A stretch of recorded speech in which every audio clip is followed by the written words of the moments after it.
Yeah, I think it's also it's the responsibility of, I grew up in the city of LA on the east side.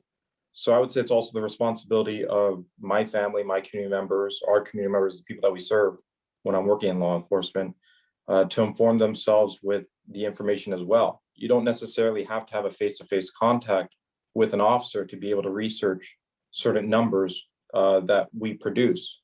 I think if you were, and not to, I think, but when I pull my friends from college or high school when I grew up on the east side is, I'll ask them a simple question. Hey, how many contacts do you think we have in LAPD every single day?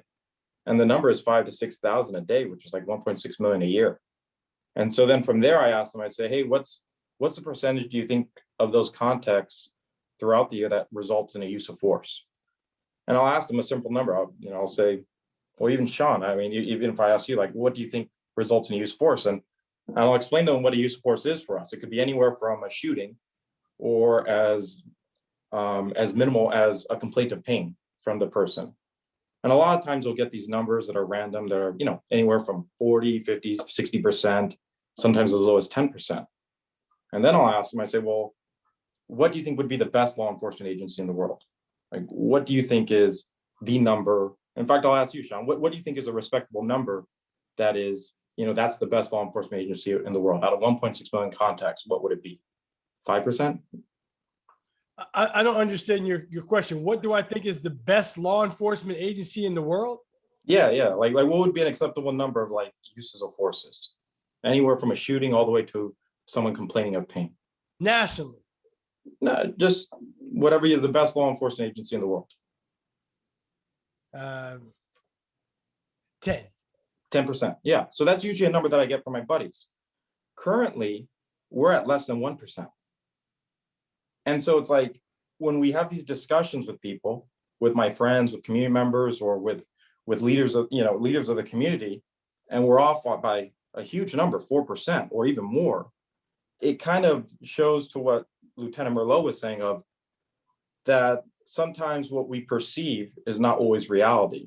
And again, those numbers are out there. And so it's on the onus of doing stuff like this, but also having community members log in, which I'm happy to see Mr. McCree and Ms. Finnels and Ms. Griffin, and it's good that we're doing this. But it's on the onus of the people of our community, my family, my friends, people that we serve, is them to go ahead and reach out because that information is there. Let's stay there, Bernard, since you brought that up. Where do you think that people get their information from? I would imagine most of the time it's whatever is most convenient. So, if I come from my mom's at LAUSD's teacher for 30 something years. So, she always pushed us to kind of go out there and research on our own. But if we're not teaching these skills to kind of question where the information comes from, then it's always going to be the most convenient path of least resistance. So, social media, friends, even if it goes that far, it's kind of just whatever is presented in front of someone and they kind of accept it sometimes.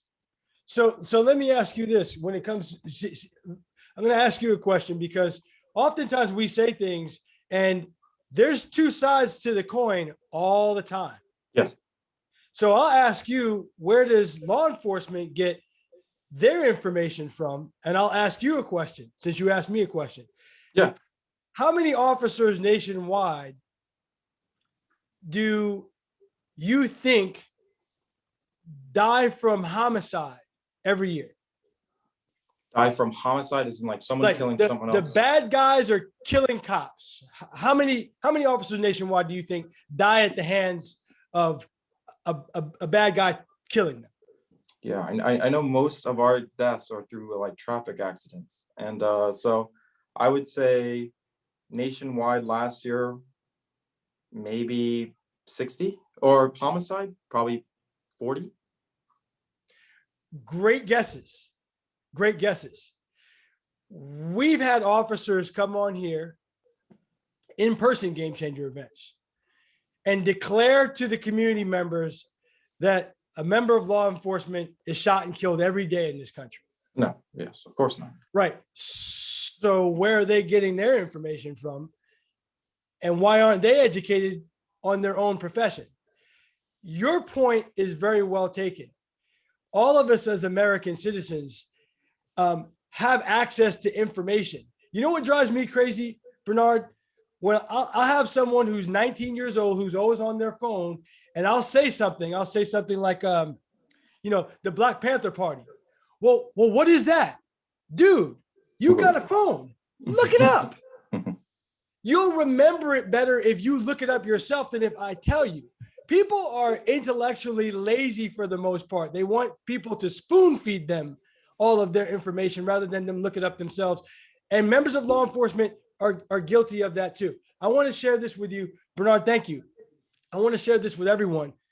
I'm sure there are members of law enforcement leadership on this call that know about the Racial Identity Profiling Act here in the state of California, from the Department of Justice in the state of California.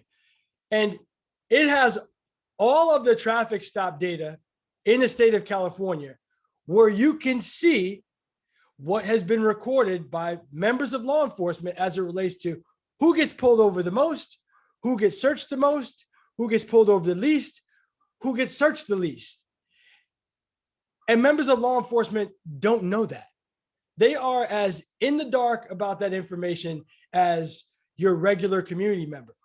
So I find it very, very poignant that you brought that up, Bernard, because it is absolutely right. We don't do a good enough job of educating ourselves.